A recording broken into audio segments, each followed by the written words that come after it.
Morning. आज हम देखेंगे बाह्य प्राणायाम। बाह्य प्राणायाम अपान वायु मुद्रा में पहली उंगली अंगूठे के जड़ से, बीच के 2 उंगलियां अंगूठे के सिरे से। जब प्राणायाम और मुद्रा एक साथ करेंगे तो मुद्रा के फायदे बढ़ेंगे और प्राणायाम के भी फायदे बढ़ेंगे। और एडिटिव इफेक्ट है, सिनर्जिस्टिक है दोनों भी। दिल के लिए बहुत अच्छा है बाह्य प्राणायाम, और ये मुद्रा भी दिल के लिए अच्छी है, बीपी के लिए भी अच्छी है। एक लंबी गहरी सांस अंदर, धीरे धीरे सांस बाहर।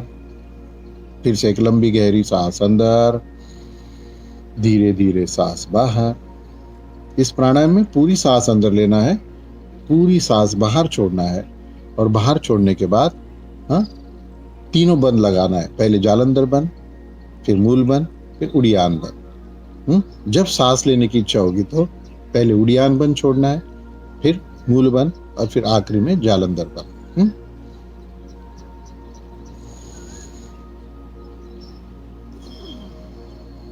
पूरी सांस अंदर, फिर जोर से पूरी सांस बाहर छोड़ना है, बाहर ही रोकना है। ठुड्डी छाती से लगाओ, गुद्दा द्वार अंदर खींचो और पेट अंदर खींचना है।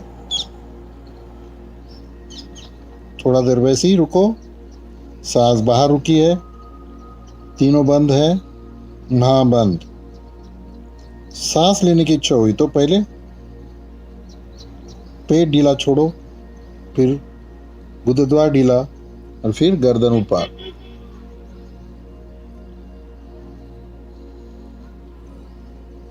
फिर से एक बार करेंगे। पूरी सांस अंदर,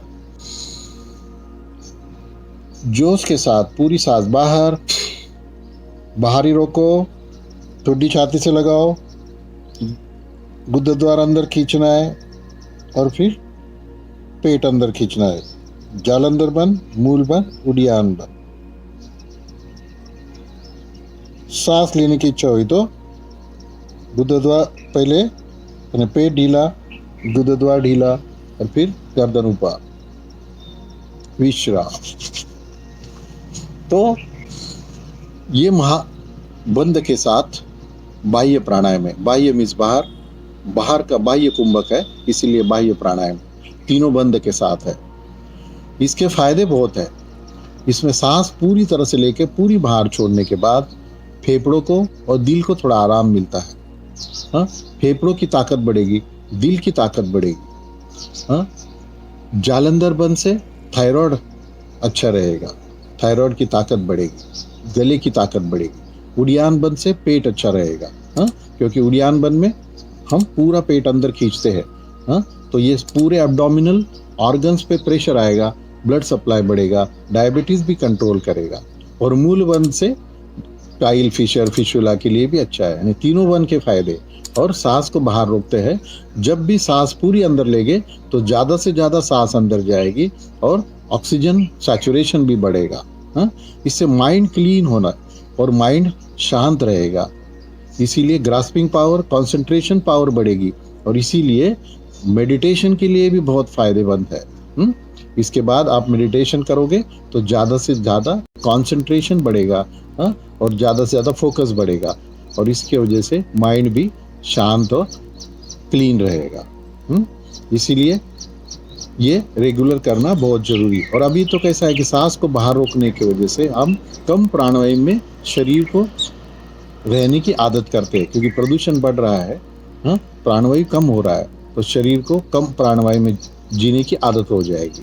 और जब हाई एल्टीट्यूड्स पे हम जाते हैं कि जहाँ ऑक्सीजन सैचुरेशन कम होता है, तो जो रेगुलर बाह्य प्राणायाम करेंगे उन्हें वहाँ तकलीफ नहीं होगी। नहीं तो जैसे ही ऑक्सीजन सैचुरेशन कम होने लगता है, जैसा केदारनाथ है, शिमला, कुल्लू मनाली है, वहाँ पर जाने के बाद किसी किसी को नौशिया होने लगता है, उल्टी होने लगती है, गिडीनेस होता है, वो भी नहीं होगा।